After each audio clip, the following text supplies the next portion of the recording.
Hansı reaksiyalardan alınan birləşmələrdə fosfor müsbət 5 oksijləşmə dərəcəsi göstərir? Burada nə alınır? Kalium xlor P2O5. Yəni burada fosfor bəli müsbət 5. Bunu götürəcəm.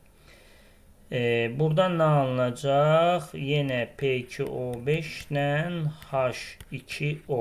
Gəlin əmsallara da baxanda nə olacaq? Elə bu da müsbət 5 olacaq. Burada da cavab.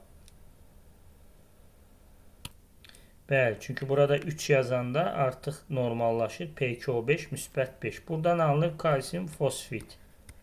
Burada mənfi 3'dür, olmayacaq. Buradan baxın P xlor 3'dür. 2 moldan. Yəni müsbət 3'dür, burada olmayacaq. Buradan alınır kalsium hidroksid və pH3 fosfin qazı. Bu da mənfi 3'dür. Buradan da alınır T'də H3PO4 ortofosfat turşusu. Burada da hidrogen müsbət 1, mənfi 2, bu da müsbət 5. Cavabımız 1, 2,